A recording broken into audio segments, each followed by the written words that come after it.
Hi everyone, my name is Melanie Grant and this is C&M Glass. This is just a brief introduction video for CPT Coding, a musculoskeletal system coding section 2100 through 29999.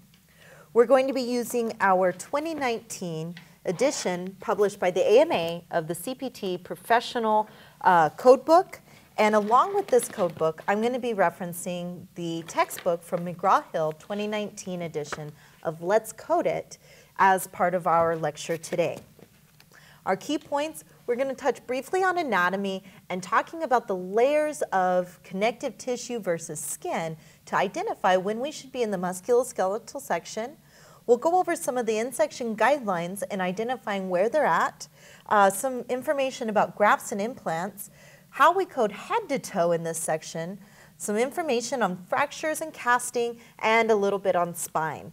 We're really going to spend most of our time today talking about some of those fracture codes, and then we're going to even do one of the coding together before we're done. So let's get started.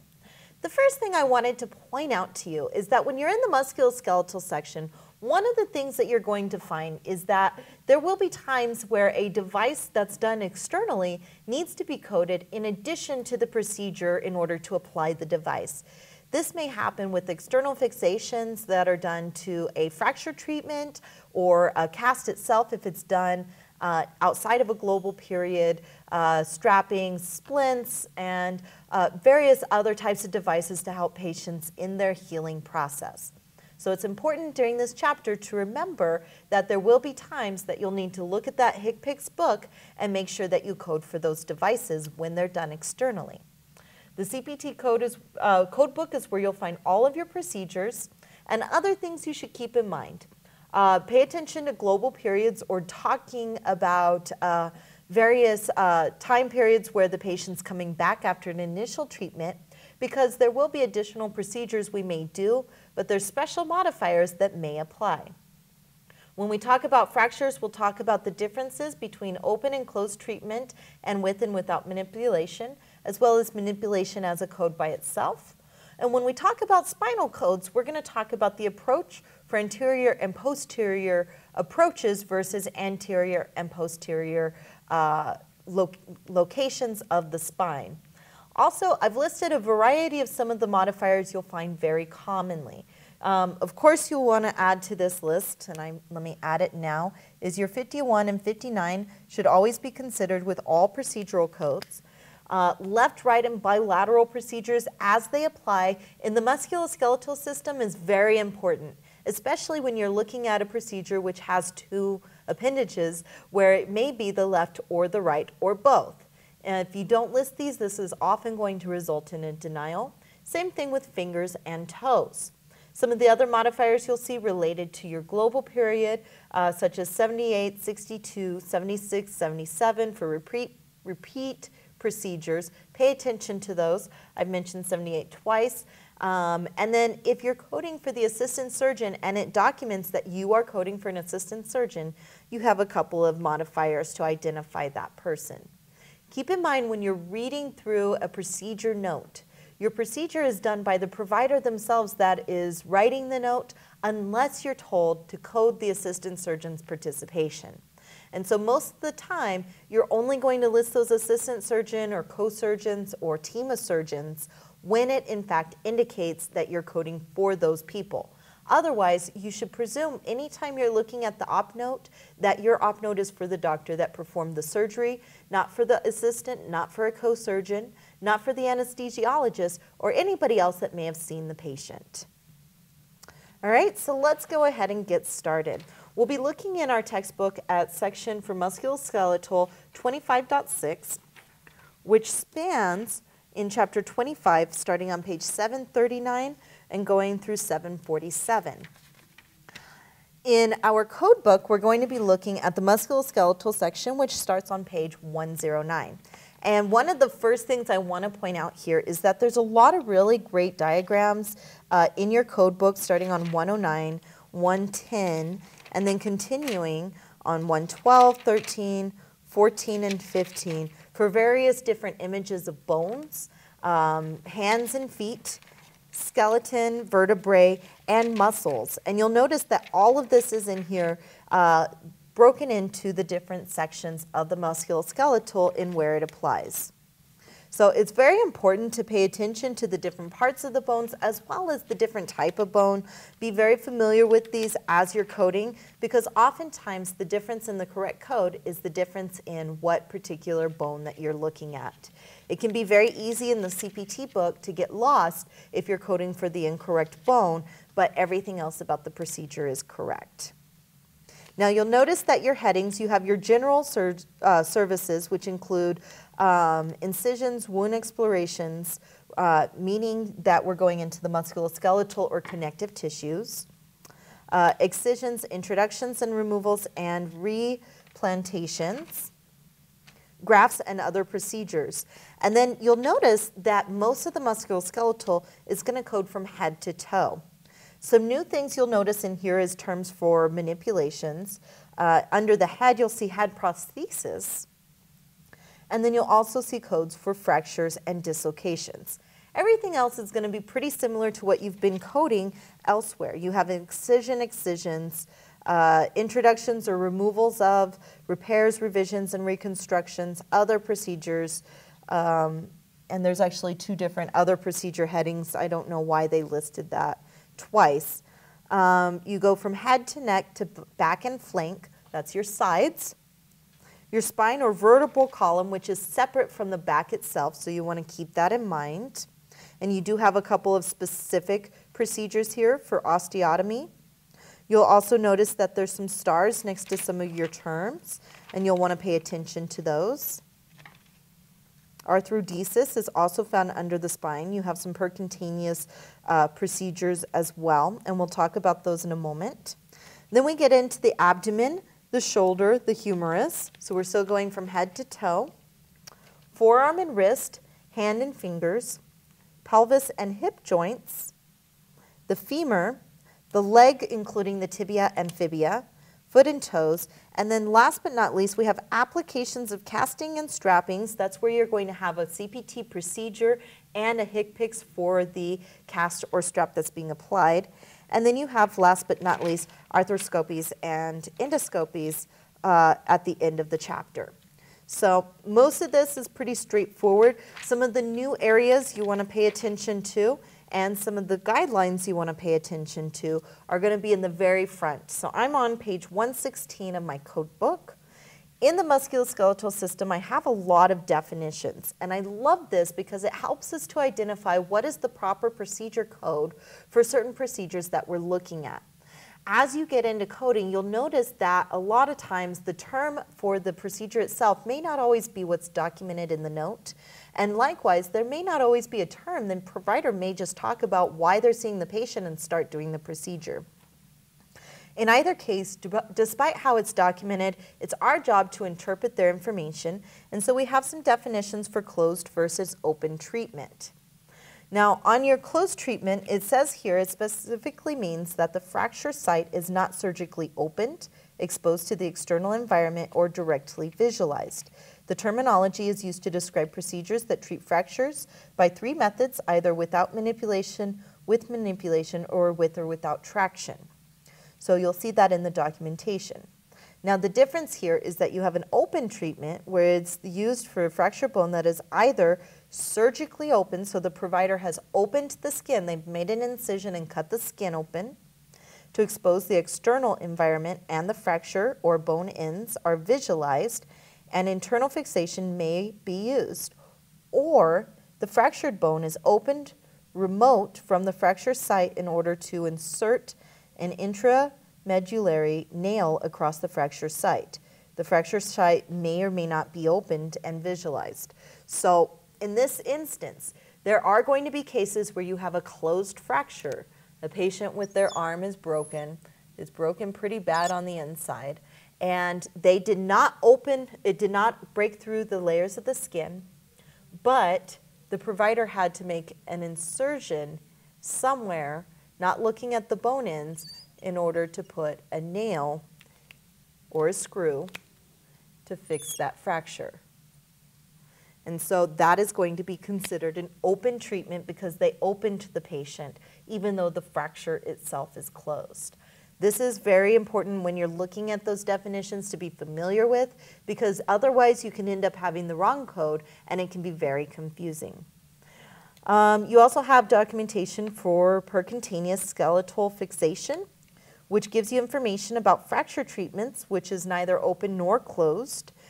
In this, the fracture fragments are not visualized, but fixation is placed across the fracture site, usually under X-ray. This type of fracture, open, compound, and closed, so any of these, do not have any coding correlation with the type of treatment. So keep in mind that, let me read that again. The type of fracture, so if it's open, compound, or closed, does not have any coding correlation with the type of treatment, closed, open, or percutaneous, that's provided. So you want to pay attention with your fracture coding that just because it's an open or closed treatment, fracture does not mean the treatment or the procedure that we're doing is open or closed. The codes for fracture and treatment of fractures and joint injuries or dislocations are categorized by the type of manipulation, the reduction and stabilization, the fixation or immobilization. These codes can apply to either open, compound, or closed fractures or joint injuries. Okay? Skeletal traction is the application of a force, distracting or traction force to a limb segment through a wire, pin, screw, clamp that is attached. In other words, it penetrates to the bone. So what they're telling us here is they're telling us that the term skeletal traction is where we have our patient here, and they have their bone, and however they add the screws, they're going into the bone to hold it in place. And so they may have a couple of screws and a little device that's holding that in place. Okay, external fixation. This is what a lot of us think of when we think of pins. External fixation is the usage of skeletal pins plus an attaching a mechanism or device used for temporary or definitive treatment. So I think when I see this one, my aunt, when I was about 10 years old, got ran over by a semi and survived. And her leg was pretty miserable for about 5 years. And she walked around with a boot that had screws going into her leg and holding it in place. She was lucky to walk, and that was considered an external fixation. So it was a boot that was attached into the bone, not just something that she wore from time to time. Codes for obtaining autogenous bone grafts. So talking about grafts, this is another one we want to be aware of. There's different types of graft. There's autogenous, and then there's xenogenous. And then there is, whenever you're doing an autogenous, that meaning it's from the patient themselves versus xenogenous, which is not, or a synthetic. So xenogenous would be like another, like a pig animal, typically. Codes for obtaining the autogenous bone graft, so if it's coming from yourself, they may do bone grafts, cartilage, tendon, fascia, or other tissues to separate incisions that are being used only when the graft is not already listed as part of the basic procedure. So in other words, when you're looking at grafts, you're going to code for those and code the obtaining of it if it's not included in the procedure itself. Pay attention to the documentation because it's going to tell you in the code description whether or not that's included. Re-reduction of a fracture and or dislocation performed by the primary physician or other qualified healthcare physician may be identified by addition of modifier 76 to use to the usual number to indicate a repeat procedure or service by same physician or other. So this is giving you guidelines where you're going to see this commonly. Patient goes in and has a fracture treatment, and then they get follow-up with their physician, and it needs to be adjusted a little bit so that the fracture is healing properly. That's going to be a repeat 76, and the term you'll see is re-reduction. So they're reducing the fracture to its normal status. Codes for external fixations are to be used only when the external fixation is not already listed in the basic procedure. So pay attention to that. And then all codes for suction and irrigation have been deleted. We don't need to do that because we're learning this as we go, so that's fine. Manipulation, so we have a definition. Our last couple we have definitions. Manipulation is used throughout the skeletal system for fracture and dislocation subsections to specifically mean the attempted reduction or restoration of a fracture or joint dislocation to its normal anatomic alignment by the application of manually applied forces. Okay, so when we're talking about manipulation and you go into the doctor and they put their foot on the patient's side and they pull the arm, did that make you squirm a little? It made me squirm. Okay, I saw it in a TV show. That's not really how they do it normally. But they'll go in and they're going to manipulate the bone to go in the proper place. So we get the idea of what they're talking about. When they're talking about fracture reduction, they're talking about fracture treatment. And so anytime that they're treating a fracture, they're reducing it from a fracture to its normal and appropriate place. Most of the rest of these are pretty straightforward. You have excision of subcutaneous and connective tissue tumors. You want to pay attention to how deep a tumor is documented when you're talking about musculoskeletal, and make sure that it's included in the muscle, not just simply the layers of the skin. You also have separately excisions of fascia and subfascia soft tissue tumors, which we will find in this chapter, and that's going to be between the skin and the muscle. So if I'm looking at a patient's arm here, or skin here, we have the skin. It has 3 layers, and then you have the fascia, and you have the muscle. And of course that's hard to really tell, but just pretend like that looks like a good muscle there. And your little fascia, in between that you might have some adipose tissue, and you have the layers of the skin, which is where that adipose tissue will be connected. So your fascia is in between the 3 layers of the skin and the muscle, and you have definitions for those. Radical resection of a soft connective tissue or radical resection of a bone tumor. So you have the difference here between an excision, which is where we cut in and remove, versus radical resection. And here it gives us the definition that it involves the resection of the tumor with wide margins of normal tissue. So what I like to think of when I'm looking at the terms radical resection, I'm thinking, man, that's so radical. I'm a child of the 90s, so I love that. Not saying the age there. But I think about it, how it's radical means excessive, additional, it's more. And so when I look at a radical resection versus an excision, I can look here at these definitions. I can see an excision involves the simple or marginal resection, resection meaning removal, of tumors confined to the subcutaneous tissue below the skin, but above the deep fascia, versus radical involves the resection of a tumor with the wide margins of the normal tissue. May have some vessel exploration and or neuroplasty repair or reconstruction. So one is definitely more than the other, and it's important to pay attention to these definitions and your anatomy and your medical terminology before you code from these. Wow, that was a lot. Who wants to turn off this video or already has? Raise your hand. I do. Okay, so when we look at this, what you're going to be looking at, you have a couple of deleted codes as always. You want to pay attention though, because we're starting new. We have a couple of things such as wound exploration. So you have trauma examples, penetration, gunshots, and stab wounds. Pay attention that this is for the exploration. This is the code to explore and look for the wound and see how bad this is. Repair codes go into the integumentary section, and so you want to read through those in-section guidelines. Most of these are pretty straightforward. You have some really great diagrams that are going to show you where you're looking at. So your general introduction or removal, you have the sinus tract that you're going to find in here. So for your nasal bones or your sinus cavities are going to be found here. You have injections, so there's a couple of therapeutic injections. The most common that I'll see, and again we're going to come here, and let me add to this, when you have an injection, you're going to have a code for the injection itself under the CPT for the procedure. but then you're also going to have what did they inject with, anytime it's not just a local lidocaine mixture. So if you have a joint injection, for example, and you're looking here, you have injection therapeutic 4, local anesthetic, corticoid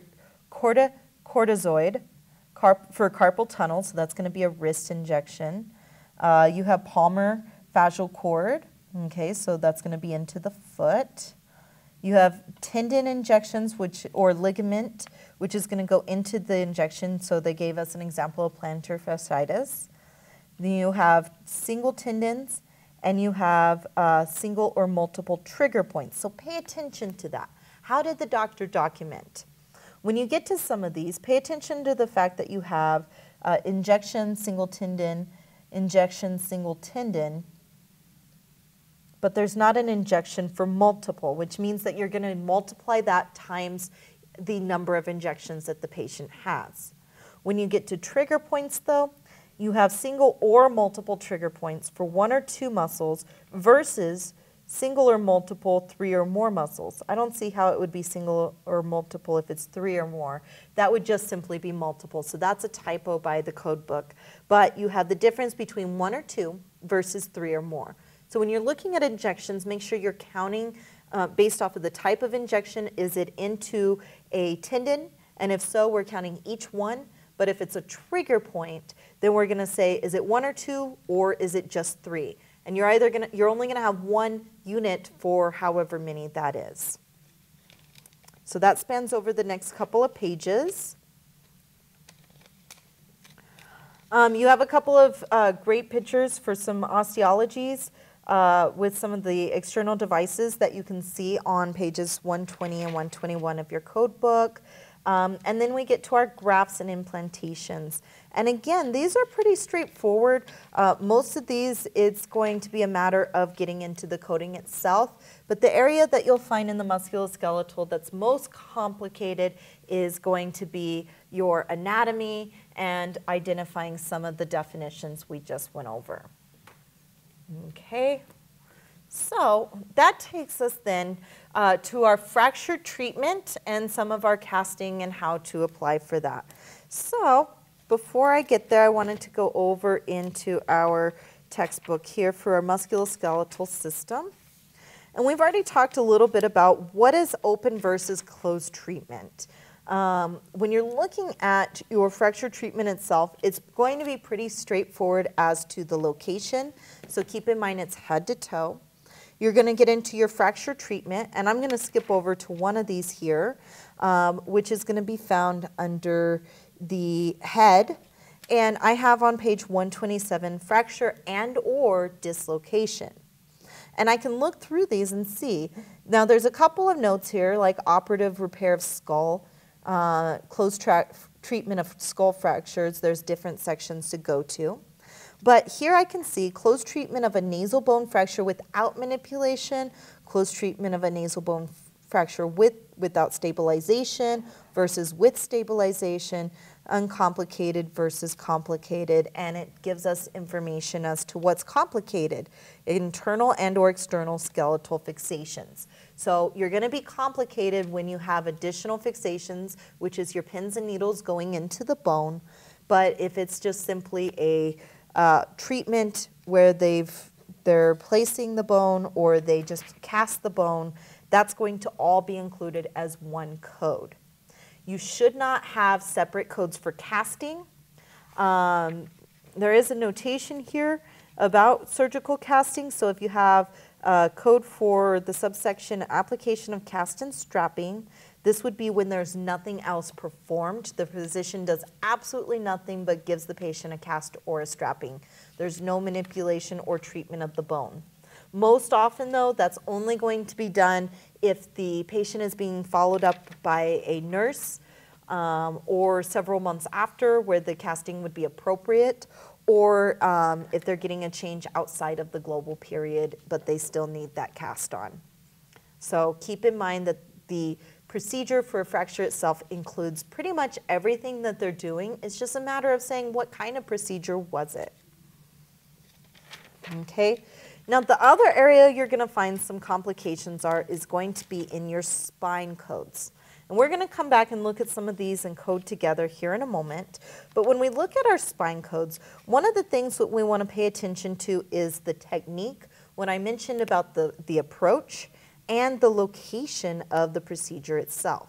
So we have our spine here, and let's say we're doing a spinal fixation, which is where we have a patient who is having some sort of pain due to a joint issue. This can happen in diseases like ankylosing spondylitis, osteoarthritis, and multiple various other issues, slipped disc, injuries that have occurred, anything really that causes a spinal problem where the disc and cartilage is no longer acting as it's supposed to. Okay? And so what the provider may do is they may go in and they may fuse that part of the bone of the spine together in order to keep it from slipping and causing them continuous pain. It will cause the patient to lose some of their mobility, but ultimately the goal is that it will no longer cause them constant pain. Okay, so any kind of issues with their disc is where this might happen. An arthrodesis is where they're going to go in. And they're going to go in and do this immobilization. So we actually have an example we can look at here. And basically, one of the things you want to keep in mind is what is the approach that we're doing? Okay, so if I'm looking at the spine here, I'm looking from the posterior approach. And I'm going in and I'm going to either be, what part of the spine am I on? So you remember that you have, let me see if I can get a little doohickey where I can give you a good drawing of this. Okay, here we go.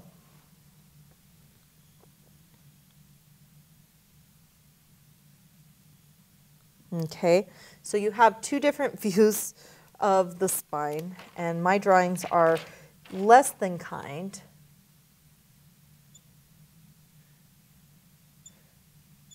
But let's say here's your anterior and posterior, okay?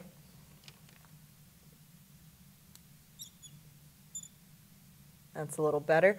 If the patient is having a posterior approach, but the fixation is being put on the anterior part of the body, that means the provider, let's say it's on the cervical part of their neck. The provider comes in from the back and has a tool where they go around to go in through the neck and in order to place that device.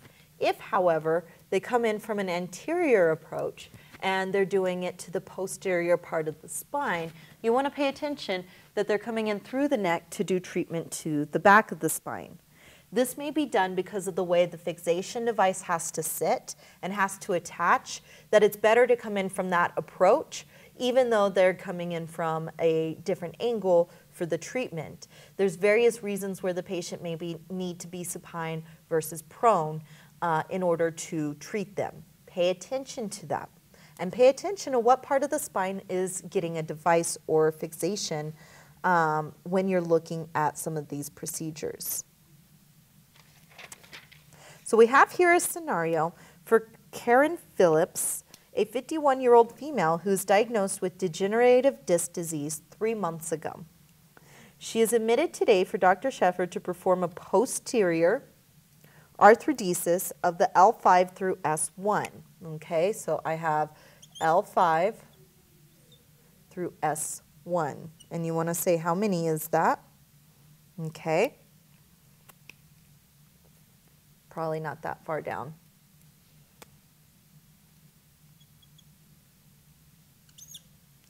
Okay. And it's a transverse process. Remember the word like transportation means to move from one to the other. So it's the transverse process.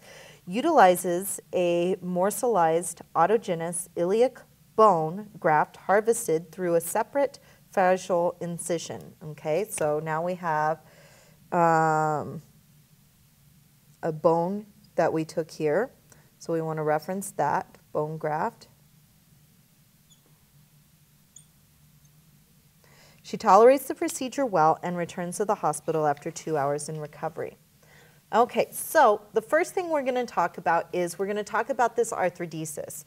We had Dr. Schaefer had mentioned that it was a posterior arthrodesis, and so our main term here when we're looking up this code is our arthrodesis, and I want to make sure I spell this correctly.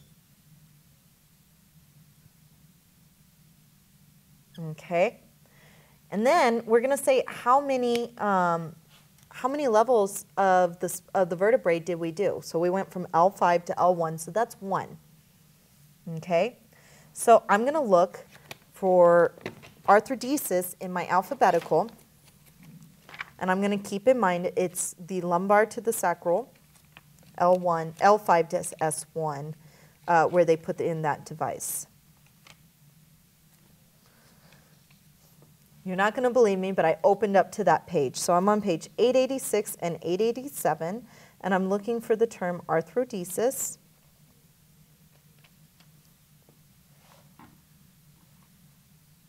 And I'm going to find it on the bottom of page 887 in the first column.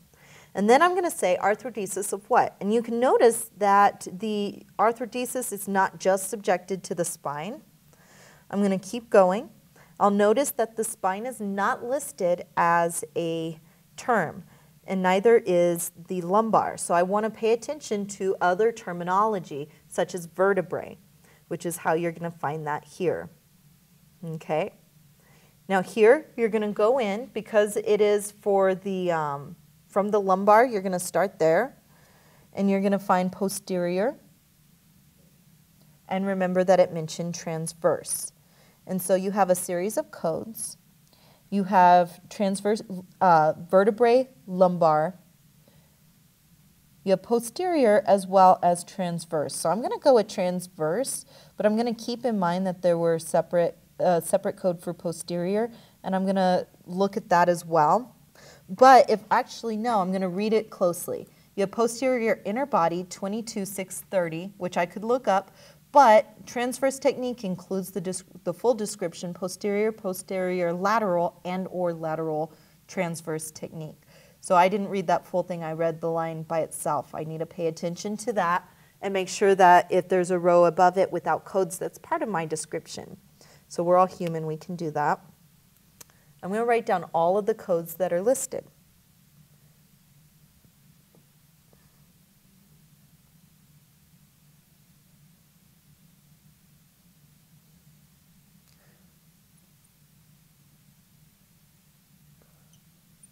Okay, so there's 3 codes here.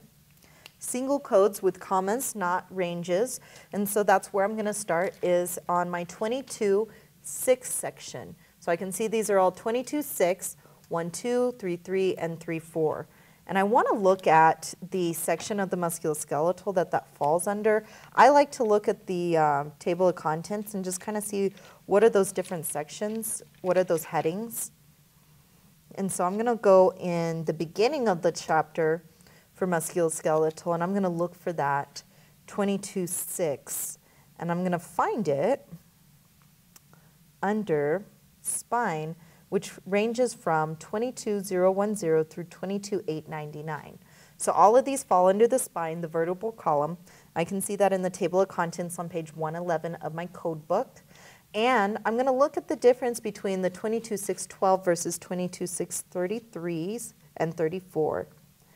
The 22.612, all 3 of these actually fall under arthrodesis, which is a range from 22.532 through 22.819. That does have a further subheading in black here, which all 3 of these fall under for posterior lateral, or lateral transverse process techniques, 22.590 through 22.634. So I'm going to go to that subheader of posterior lateral, or lateral transverse process techniques, which begins on page 136 for 22.590. And I want to do that because if there's any in-section guidelines, that's where I would find it. And in fact, I actually have arthrodesis does have some special in-section guidelines on page 134. So if I look at that, that's for percutaneous. So don't get stuck on that. I said my page and I went to the wrong area. Okay, so I get to posterior, posterior lateral, or lateral procedures, and there are in-section guidelines for this whole section. So I want to read through it briefly to see if any of this applies. And what I like to do is I read the first couple sentences of the paragraph and the code. I skim the codes to see if any of this applies to my procedure. So I'll read out loud kind of how I would skim through these guidelines to see if they apply to my codes that I'm looking at before looking at my codes. So I see here to report instrumentation procedures, see code such and such. I'm not doing instrumentation. To report bone graft procedures, ooh, I do have a bone graft. C codes 20930 through 20938. Report in addition a code for definite procedure and do not append modifier 62 for bone grafts codes 2090 through 20938. So that does apply. And that's good that I saw that in the in-section guidelines because it tells me where I can go without having to search for it later. Now I'm going to keep going. A vertebral segment describes the basic constituent part. I'm not looking at vertebral segments. Vertebral interspace is the non-bony compartment. Okay, so it's giving me definitions. I'm going to skip past that for now and only look back if it's part of my code description later. So I'm going to look now at 22612. Which is an indented code. So I'm going to find the standalone code, which is 22590. Arthrodesis, posterior technique, craniocervical occipital 62. I'm sorry. I went too high. 22600, arthrodesis, posterior and posterior lateral technique, single level, lumbar with lateral transverse technique when performed. Okay, it also says not to report it with 630. For the same interspace and segment, use 633. And the difference between that and 633 and 634, arthrodesis combined posterior or posterior lateral technique with posterior interbody technique, including laminectomy and or discectomy, sufficient to prepare interspace other than for decompression, single interspace segment lumbar. I'm not going to code that because this is not including the posterior lateral technique. So again, remember the approach. I'm doing a transverse technique, and that was identified under 600.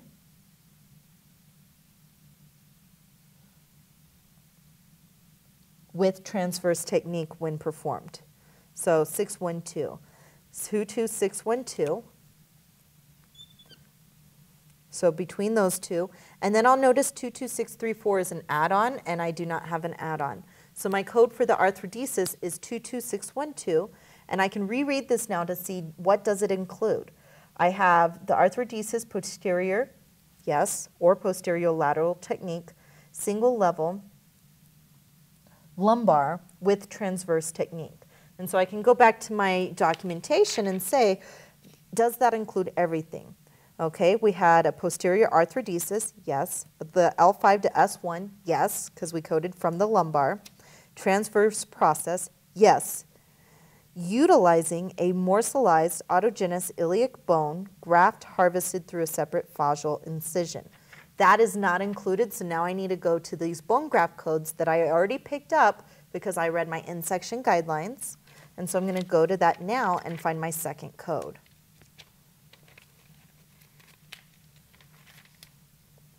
So I'm going to find bone grafts on page 122, and I can go again to the beginning of the section to see if this would be the right section, but I already know that from my in-section guidelines direct to me directly here, so I'm just going to pick these up from there. I'm looking at grafts or implants. On 122, there is some in-section guidelines indicating codes for obtaining autogenous bones, cartilage, tendon, fascia, lata grafts, bone marrow, and or other tissues. Separate skin fascia incisions should be reported separately unless the code descriptor references the harvesting for the graft or implant. So in my original code description, I did not reference the graft. So that means that I am going to list these. It also mentions here again not to use modifiers 62. Okay, and I'm going to look at codes 20930 through 20938 because these are the ones that are referenced to go with an arthrodesis of the spine. Okay, so I have an allograft for 20930. Off the bat, I know it's an autogenous graft, not an allograft. It's not from someone else. So I'm going to keep going. 931 is allograft. 932, also allograft. 933 and 34 are both indented codes, which means they go with 932 for allograft. 936, autograft. Yay, I'm in the right area. So I have 936 through 938 still to review. And so the codes here are autograft for spine surgery only, includes harvesting the graft, local, example ribs, spinous process or laminar fragments, obtained from same incision, list separately. I know it wasn't a same incision and it's not from any of these bones. So I'm going to stop at the semicolon and look at the next one. Autograft for spine surgery only includes harvest of the graft.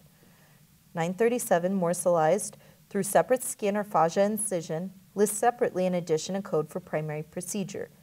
That sounds correct to me. I'm still going to read down to make sure I have reviewed all up and down to see if there's anything I'm missing.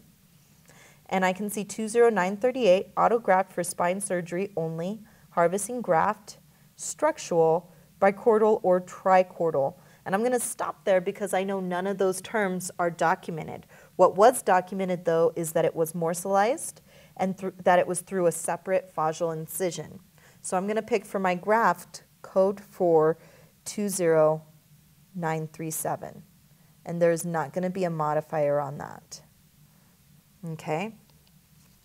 2 reasons. 1, it doesn't need a 67 modifier. It's already told us that several times.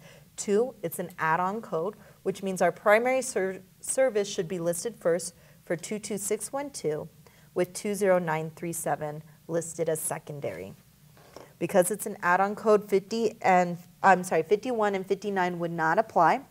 Because we're doing the procedures to the spine, we do not have any spinal modifiers at this time, and this would not be left or right. It's not indicated as such, so we would not have any laterality that we need to report. And there's nothing additional about the procedure or the provider that we need to indicate. So that's my 2 codes. I'm going to have code 22612 for the arthrodesis and 20937 for the bone graft. All right, I'm going to erase this and we're going to do one more code for this video, and then that will be it for our lecture on musculoskeletal coding in the CPT coding section. The second one I wanted to do together is going to be looking at a fracture treatment, because this is another area that can be difficult for new coders and sometimes established coders. I know I've had some difficulty with it at times. So we're going to look at case study on page 746 of our textbook, and I'll read this to you. Our patient, Alyssa Erickson, an 83-year-old female, fell and sustained a fracture of the C4 vertebral body. Due to the position of the fracture, Dr. Rabine was able to use a closed treatment without having to put her through surgical procedure. He then put her into a brace. Okay, so first things first, I want to say, what is my procedure? I have a fracture treatment. And those are both abbreviations for fracture and treatment, by the way. It's closed. Okay. It's to the C4 vertebral body, so the spine or the vertebrae. Okay. This is more than just manipulation because it says fracture treatment, but it doesn't indicate further manipulation. So it's not treatment of a dislocation necessarily. He did put her in a brace. And then the question I would say is, can we code a brace? Well, only if it's documented separately and it's not part of a traditional procedure. So remember what we talked about with the application of a cast. The application of a brace is also going to be separate or included unless it is separately documented as something he gave her. In this case, he did not. And so I'm just going to pick up a fracture treatment of the C4 vertebrae. Luckily, she did not need surgery. So I'm going to go in my alphabetical. And I'm going to start alphabetically. I always start with fracture. But we want to keep in mind the word treatment. But because this falls under, the term is fracture treatment, that is our action word. Treatment by itself is treatment of what? Fracture treatment is an actual term according to our CPT.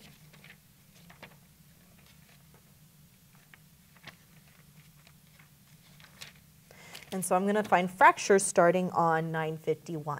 This is one of those rare instances where the term of the problem is also the main term for our code. For fracture treatment, it starts in the middle of the page, in the middle column. And I'm going to look and I'm going to see that this is organized location alphabetically, not from head to toe like the musculoskeletal, because it's the alphabetical. And so I'm going to look for the vertebrae, not the C4. Although I'm going to glance at cervical, but I doubt I'll see it under there. Yes.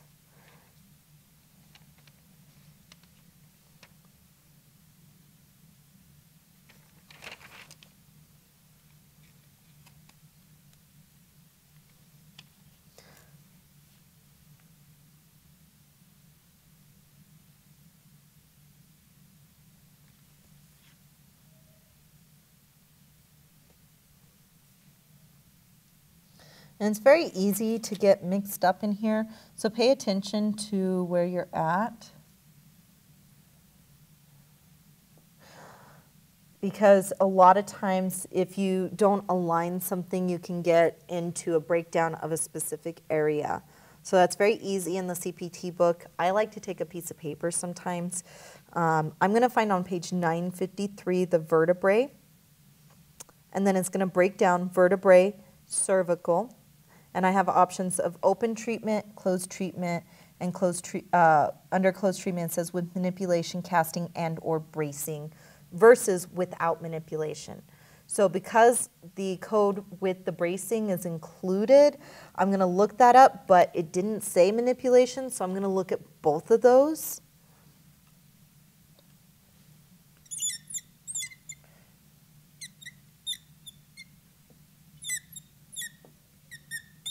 Just to make sure that I have the correct code. Okay, so I've written both of those down, and I'm going to go into, again, my chapter for musculoskeletal system. I like to look at the table of contents first and say, where does 22.3.1 fall under?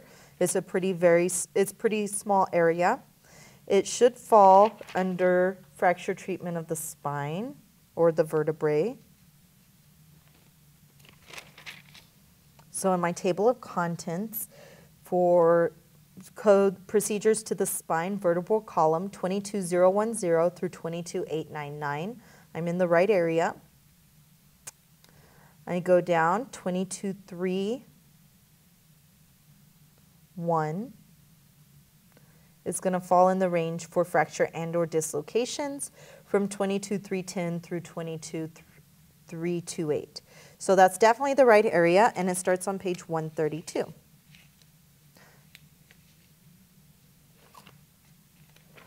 Okay. Now before I go directly to these codes, I want to see if there's any in-section guidelines, which there are. And so I'm going to glance through these, and again, like earlier, I'm going to read through them to you how I would skim through it in my head. To report arthrodesis, C codes, whatever. To report instrumentation procedures, C codes, whatever.